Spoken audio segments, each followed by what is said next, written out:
Bonjour mesdames et messieurs. Pardon de nous avoir fait attendre.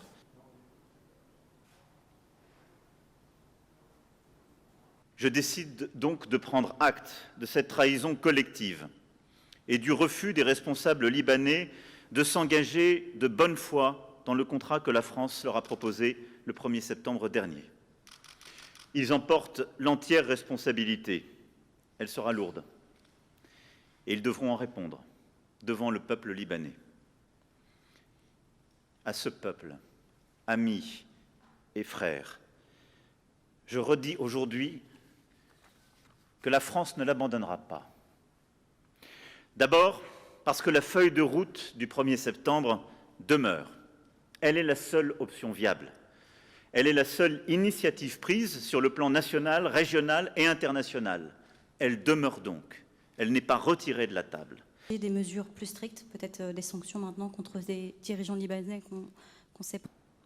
D'ici la fin du mois d'octobre, comme je m'y suis engagé, le 1er septembre, nous organiserons avec les Nations Unies et l'ensemble de nos partenaires internationaux une nouvelle conférence en suivi de celle du 9 août pour mobiliser et amplifier l'aide internationale à Beyrouth et au peuple libanais.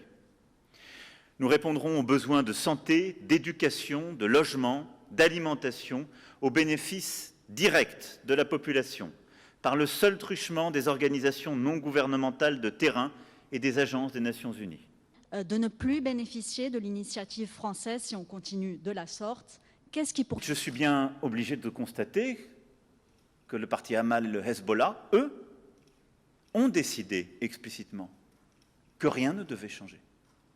À chaque étape, ils ont dit « nous nommerons le ministre ». Vous ne les choisirez pas, même s'il s'agit de chiites, nous les nommerons nous. Et le président Berry, d'ailleurs, explicitement reconnaissant que c'était une condition du Hezbollah.